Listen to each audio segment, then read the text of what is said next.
오늘 주님께서 주신 말씀은 에스겔서 28장 1절로 19절까지의 말씀입니다. 에스겔서 28장 1절로 19절까지의 말씀을 다 같이 한 목소리로 봉독하시겠습니다. 또 여호와의 말씀이 내게 임하여 이르시되 인자야 너는 두로 왕에게 이르기를 주 여호와께서 이같이 말씀하시되 내 마음이 교만하여 말하기를 나는 신이라 내가 하나님의 자리 곧 바다 가운데에 앉아 있다 하도다. 내 마음이 하나님의 마음 같은 채 할지라도 너는 사람이요 신이 아니거늘 내가 다니엘보다 지혜로워서 은밀한 것을 깨닫지 못할 것이 없다 하고 내 지혜와 총명으로 재물을 얻었으며 금과 은을 곳간에 저축하였으며 내 큰 지혜와 내 무역으로 재물을 더하고 그 재물로 말미암아 내 마음이 교만하였도다. 그러므로 주 여호와께서 이같이 말씀하셨느니라. 내 마음이 하나님의 마음 같은 채 하였으니 그런즉 내가 이방인 곧 여러 나라의 강포한 자를 거느리고 와서 너를 치리니 그들이 칼을 빼어 내 지혜의 아름다운 것을 치며 내 영화를 더럽히며 또 너를 구덩이에 빠뜨려서 너를 바다 가운데에서 죽임을 당할 자의 죽음같이 바다 가운데에서 죽게 할지라. 내가 너를 죽이는 자 앞에서도 내가 하나님이라고 말하겠느냐.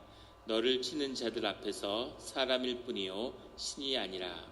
내가 이방인의 손에서 죽기를 할례받지 않은 자의 죽음같이 하리니 내가 말하였음이니라. 주 여호와의 말씀이니라 하셨다 하라. 여호와의 말씀이 또 내게 임하여 이르시되 인자야 두로 왕을 위하여 슬픈 노래를 지어 그에게 이르기를 주 여호와의 말씀이 너는 완전한 도장이었고 지혜가 충족하며 온전히 아름다웠도다. 내가 옛적에 하나님의 동산 에덴에 있어서 각종 보석 곧 홍보석과 황보석과 금강석과 황옥과 홍만호와 창옥과 청보석과 남보석과 홍옥과 황금으로 단장하였으며 내가 지음을 받던 날에 너를 위하여 소고와 비파가 준비되었도다. 너는 기름 부음을 받고 지키는 그룹이며 내가 너를 세우며 내가 하나님의 성산에 있어서 불타는 돌들 사이에 왕래하였도다. 내가 지음을 받던 날로부터 내 모든 길에 완전하더니 마침내 내게서 불의가 드러났도다. 내 무역이 많으므로 내 가운데에 강포가 가득하여 내가 범죄하였도다. 너 지키는 그룹아 그러므로 내가 너를 더럽게 여겨 하나님의 산에서 쫓아냈고 불타는 돌들 사이에서 멸하였도다. 내가 아름다움으로 마음이 교만하였으며 내가 영화로움으로 내 지혜를 더럽혔으며 내가 너를 땅에 던져 왕들 앞에 두어 그들의 구경거리가 되게 하였도다. 내가 죄악이 많고 무역이 불의함으로 내 모든 성소를 더럽혔으며 내가 내 가운데에서 불을 내어 너를 사르게 하고 너를 보고 있는 모든 자 앞에서 너를 땅 위에 재가 되게 하였도다. 만민 중에 너를 아는 자가 너로 말미암아 다 놀랄 것이며 내가 공포의 대상이 되고 내가 영원히 다시 있지 못하리로다 하셨다 하라. 아멘. 다 같이 묵상 기도를 드리겠습니다.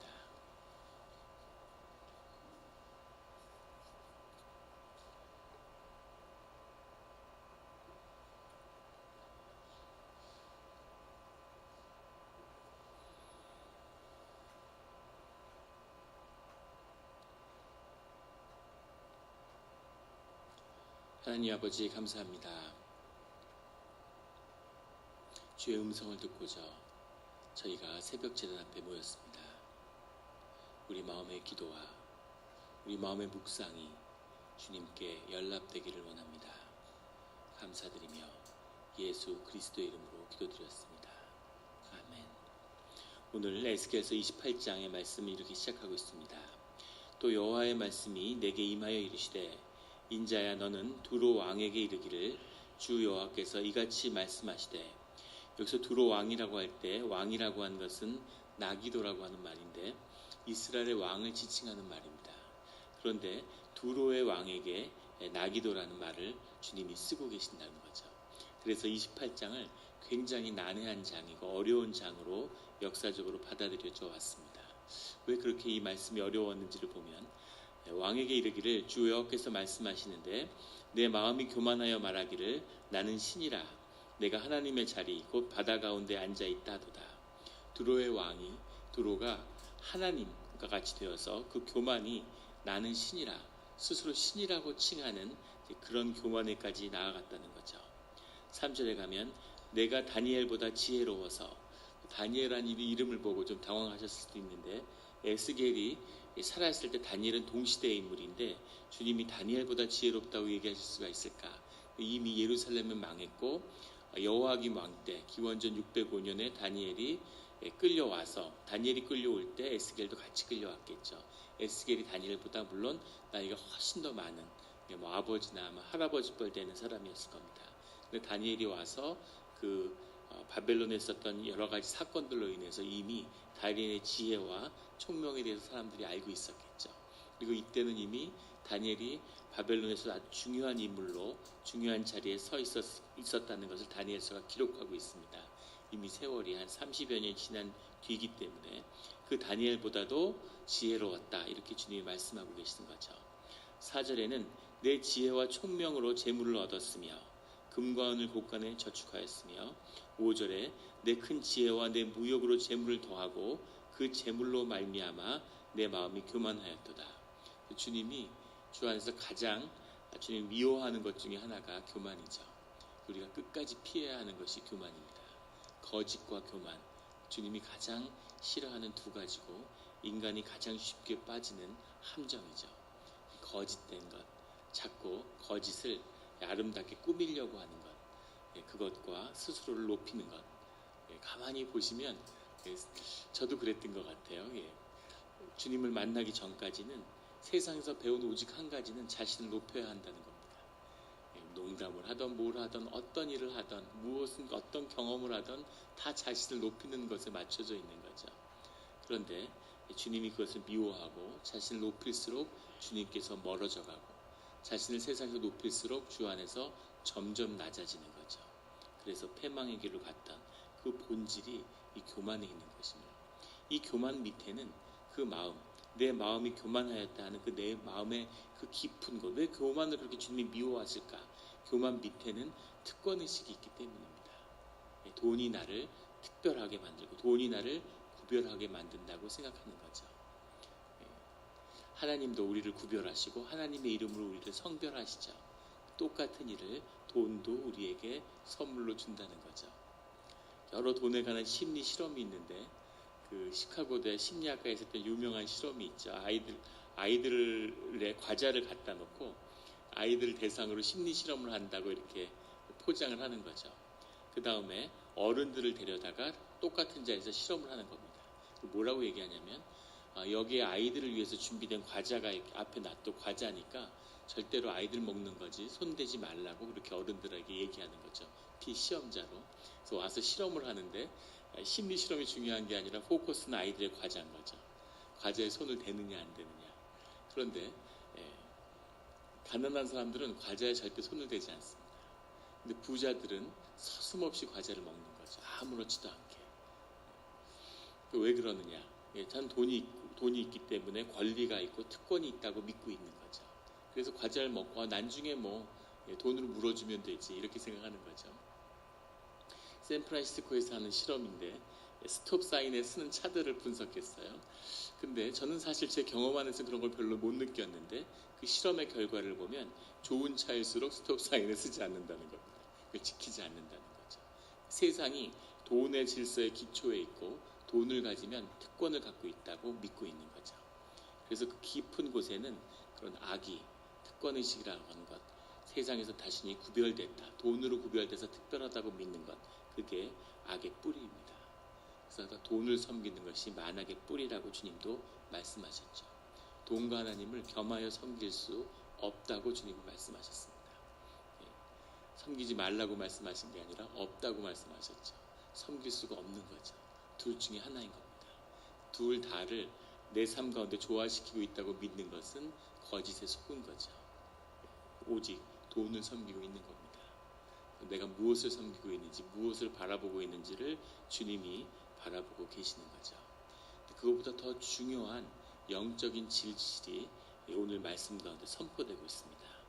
12장에 가면 인자야 두로 왕을 위하여 슬픈 노래를 지어 그에게 이르기를 주 여호와의 말씀에 너는 완전한 도장이었고 지혜가 충족하며 온전히 아름다웠도다. 두로를 뭐라고 주님이 말씀하시냐면 완전한 도장이었다. 중요한 건 완전하다고 말씀하셨고 지혜가 충족하다고 말씀하시고 온전히 아름다웠다고 말씀하신다는 거죠. 어떻게 이렇게 주님이 칭찬하실 수가 있을까? 이래서 이 말씀을 어렵다고 받아들였던 거죠. 그래서 이것은 여호와의 말씀이 아니라 어떤 사람들은 이것은 두로를 조롱하는 것일 것이다 이렇게 받아들이는 분도 있고, 또 어떤 사람들은 이것은 두로 왕이 하는 얘기인데 주님이 이 말을 그냥 인용한 것이다 이렇게도 받아들이는데, 그렇지 않다는 것은 13절이 이야기하고 있는 거죠. 내가 옛적에 하나님의 동산 에덴에 있어서, 두로의 왕이 에덴에 있었다고 말씀하시는 거죠. 뿐 아니라 내가 지음을 받던 날에 너를 위하여 소고와 비파가 준비되었었다 이렇게 얘기하는 거죠. 에덴의 날, 창조의 날에 그때 내가 거기 있었다 이렇게 주님이 말씀하시는 겁니다.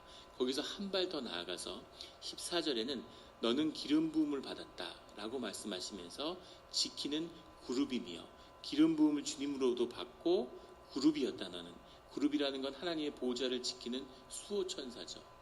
두로에게 너가 그룹을, 하나님의 보호자를 지키는 수호천사였는데 라고 말씀하시면서 내가 너를 세우매 내가 하나님의 성산에 있어서 불타는 돌들 사이에 왕래하였다다.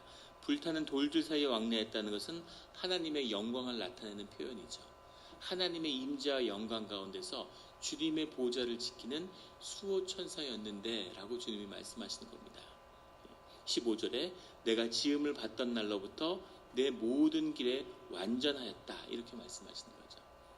그래서 이 말을 어떻게 받아들일 수가 있을까?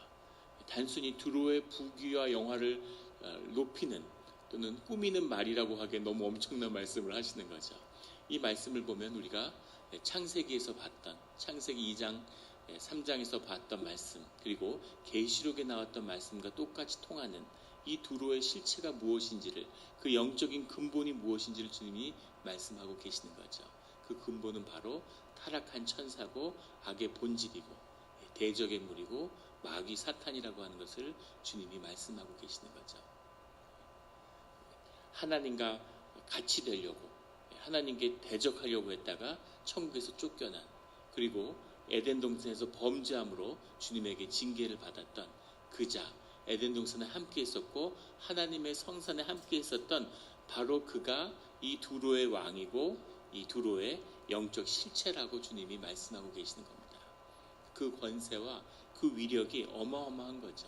지금도 마찬가지고 이 두로의 권세가 오늘날까지도 세상을 뒤흔들고 있는 겁니다.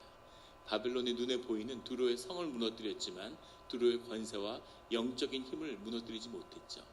그것이 계속 옮겨가면서 어떤 나라도 다스리는 거죠. 두로의 권세를 받아들일 준비가 되어 있고 그의 종으로 살아갈 준비가 되어 있는 그 자리에 늘 영적 권세가 부활하는 거죠. 주님이 그것을 징계하고 계시는 겁니다. 16절에 하나님의 산에서 쫓아냈고 불타는 돌들 사이에서 멸하도다. 주님이 징계하신다는 거죠. 주님만이 다룰 수 있는, 세상에 수많은 권세가 있는데 모든 권세의 그 뿌리와 근원은 주님이시라는 것을 우리가 기억해야 됩니다. 그래서 주기도문에서 주님이 가르쳐 주셨죠. 모든 나라와 권세와 영광이 오직 주님께 있게 해달라고. 그 권세가 주님의 손 아래 있어야 되는 거죠. 주님에게서 나온 권세가 주님의 손을 떠나면 모든 인간에게 그것이 재앙으로 역사하는 거죠. 사람이 그 권세를 홀드하려고 그러고 자기 권세처럼 쓰려고 그러고 주님이 허락하신 권세를 도둑질하고, 그런 일들이 늘 주 안에서 이루어지고 있는 것이죠. 주님에게서 나온 능력으로, 지혜로, 권세로 아름다운 것을 이루었는데, 온전히 아름다움을 이루었는데 결국 그 끝은 악하고 비참한 것으로 끝을 맺는구나, 이렇게 주님이 말씀하고 계시는 거죠. 권세와 담을 쌓아라 하는 말씀이 아니라 성령으로 시작된 일이 성령으로 마칠 수 있도록 늘 주 안에 있어야 한다고 주님이 말씀하고 계시는 겁니다. 다 기도하고 성령으로 은혜로 시작하는 거죠. 가다 보면 육을 채우고 육으로 끝을 맺는 일을 얼마나 많이 보게 됩니까? 한국에서 공적같이 모든 기독교 교회로부터 손가락질을 당하는 그런 목회자들이 많죠. 근데 그 중에 한 목회자와 함께 했던 교회를 개척했던 분의 말씀을 들은 적이 있어요. 정말 예수님 같았다고 그렇게 얘기를 하시더라고요.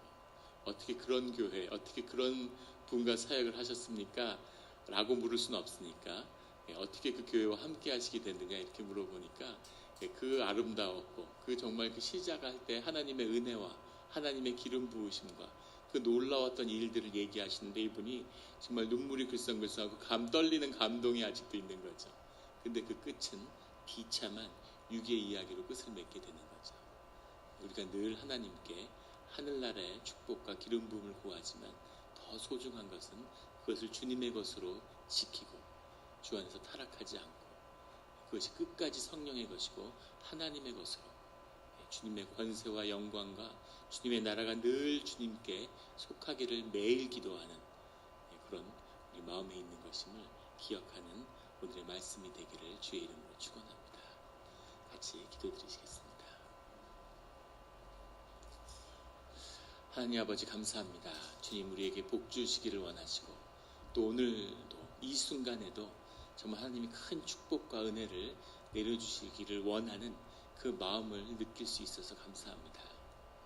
우리는 앞을 보지 못하고 우리는 이 순간에 있기 때문에 우리는 늘 주님에게 지금 복을 달라고 구하는데 주님은 우리의 시작과 끝을 다 아시오니 우리에게 주는 복이 정말 우리에게 축복이 되고 우리 자녀들에게 유업으로 물려져서 자자손손이 주님 안에서 새롭게 되며 주님을 높이는 그 일에 쓰임받기를 원하시는 주님의 마음을 느끼게 해주시니 감사합니다. 주여 아버지여 우리가 작은 기름 종지일지라도 늘 주님이 축복하시니 그것을 넘쳐 흐르게 하여 주시니 감사합니다. 주여 아버지여 우리가 감당할 수 없는 우리가 지킬 수 없는 복을 하나님이 붙들어 주시고 하나님 복을 주실 때에는 우리에게 기도하는 마음과 항상 주님 앞에 무릎 꿇는 그 무릎을 먼저 허락하셔서 그것이 끝까지 성령님의 역사고 끝까지 주님을 아름답게 하며 주님의 이름을 더럽히지 않는 우리에게 끝까지 복이 되는 우리의 자녀들에게 복이 되는 그런 축복이 되게 하여 주시옵소서. 주님 오늘 하루를 살기 위해서 주님께 기도합니다. 오늘 하루에 주님 가운데 우리가 주 안에 있사오니 우리에게 부족함이 없습니다. 주여 아버지 채워주시옵소서. 주여 아버지 더하여 주시옵소서. 주여 아버지 치유하여 주시옵소서. 주님이 주신 축복이 온전히 주님의 축복이 되게 하여 주시옵소서. 결코 주님의 축복과 권세를 나라를 도둑질함이 없는 순전한 주의 자녀여 종으로 살게 하여 주시옵소서. 감사드리며 예수 그리스도의 이름으로 기도드렸습니다.